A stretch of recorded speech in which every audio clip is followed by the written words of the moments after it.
pengertian kompetensi. Kompetensi merupakan perpaduan dari pengetahuan, keterampilan, nilai, dan sikap yang direfleksikan dalam kebiasaan berpikir dan bertindak. Dalam hal ini, kompetensi diartikan sebagai pengetahuan, keterampilan, dan kemampuan yang dikuasai oleh seorang yang telah menjadi bagian dari dirinya, sehingga ia dapat melakukan perilaku kognitif, afektif, dan psikotorik dengan sebaik-baiknya. Kompetensi dasar adalah pengetahuan, keterampilan, dan setiap minimal yang harus dikuasai oleh peserta didik dalam penguasaan materi pelajaran yang diberikan dalam kelas. Ada beberapa aspek di dalam kompetensi sebagai tujuan, antara lain 1. Pengetahuan, knowledge, yaitu kemampuan dalam bidang kognitif. 2. Pemahaman atau understanding, yaitu kedalaman pengetahuan yang dimiliki individu. 3. Kemahiran atau skill.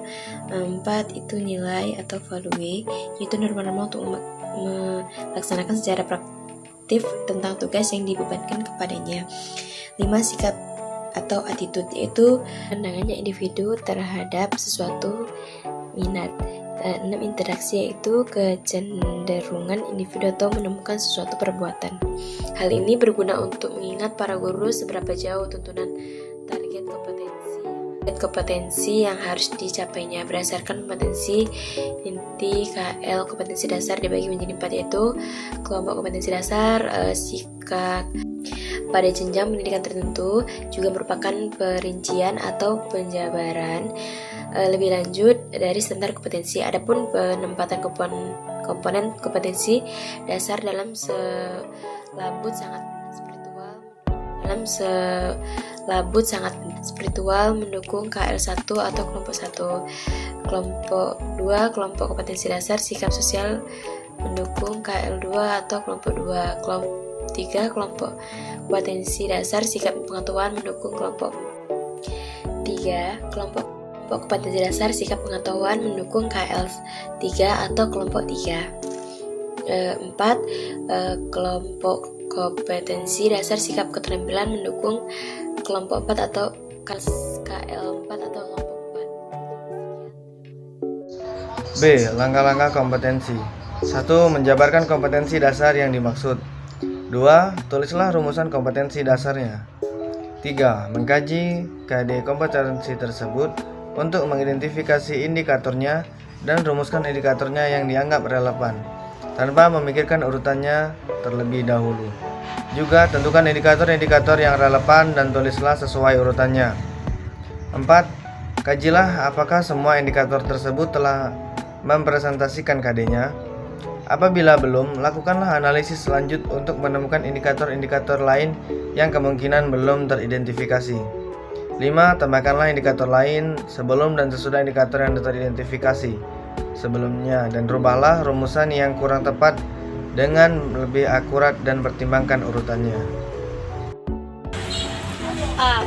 Pengertian. Indikator merupakan penanda pencapaian KD yang ditandai oleh perubahan perilaku yang dapat diukur yang mencakup sikap, pengetahuan, dan keterampilan indikator dan dikembangkan sesuai dengan karakteristik peserta didik.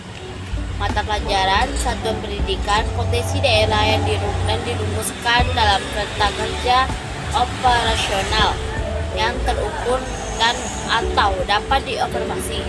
Nah, sedangkan menurut Darwinsyah, indikator pembelajaran adalah karakteristik, ciri-ciri, dan tanda perbuatan atau respon yang dilakukan oleh siswanya untuk menunjukkan bahwa siswa telah memiliki kompetensi dasar secara spesifik yang dapat dijadikan untuk menilai keterampilan hasil pembelajaran dan juga jadikan tolak ukur sejauh mana penguasaan siswa terhadap suatu pokok bahasan atau mata pelajaran tertentu. Dalam mengembangkan indikator, perlu kita mempertimbangkannya. 1. Tuntunan kompetensi yang dapat dilihat melalui kata kerja yang digunakan dalam KD. 2. Karakteristik mata pelajaran, peserta didik, dan sekolah. 3. Potensi dan kebutuhan peserta didik, masyarakat, dan lingkungan ataupun juga daerah. D. Fungsi indikator. Indikator berfungsi sebagai berikut.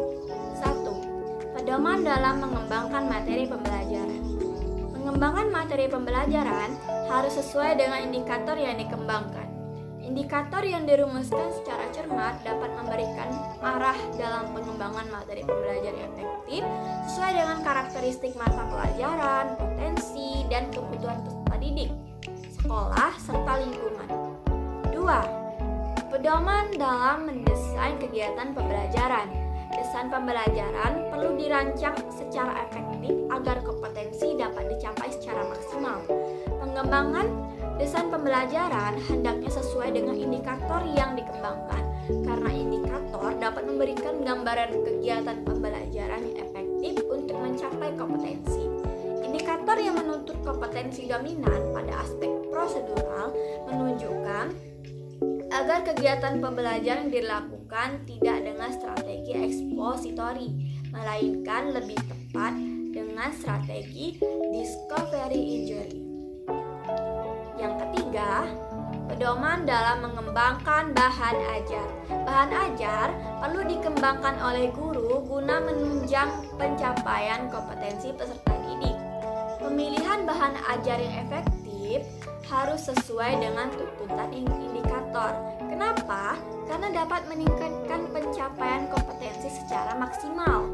Dan yang terakhir keempat, yaitu pedoman dalam merancang dan melaksanakan penilaian hasil belajar. Indikator menjadi pedoman dalam merancang, melaksanakan, serta mengevaluasi hasil belajar.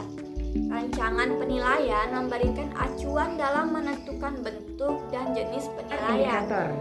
Indikator penilaian pengembangan bermanfaat bagi indikator 1. penilaian. Guru dalam mengembangkan kisi-kisi penilaian yang dilakukan melalui tes tertulis seperti ulangan harian, ulangan tengah semester, dan ulangan akhir semester, tes praktik dan ataupun tes perbuatan maupun non-tes. Kemudian peserta didik dalam mempersiapkan diri mengikuti penilaian tes maupun non-tes. Dengan demikian, siswa dapat melakukan self-assessment untuk mengukur kemampuan diri sebelum mengikuti penilaian sesungguhnya. Kemudian yang terakhir, pimpinan sekolah dalam memantau dan mengevaluasi keterlaksanaan pembelajaran dan penilaian kelas dan orang tua dan masyarakat dalam upaya mendorong pencapaian kompetensi siswa lebih maksimal. Adapun hal-hal yang perlu diperhatikan dalam merumuskan indikator. Yang pertama ialah indikator dirumuskan dari KD.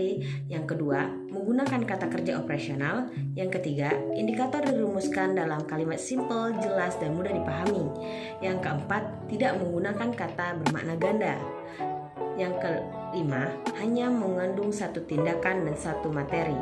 Yang terakhir kemudian adalah mempraktikkan karakteristik mata pelajaran, potensi dan kebutuhan siswa, sekolah, masyarakat, dan lingkungan. Cukup sekian dari materi yang dapat kelompok kami sampaikan. Mohon maaf apabila ada tutur kata ataupun kata-kata yang belum bisa dipahami. Wabillahi taufiq walhidayah. Wassalamualaikum warahmatullahi wabarakatuh.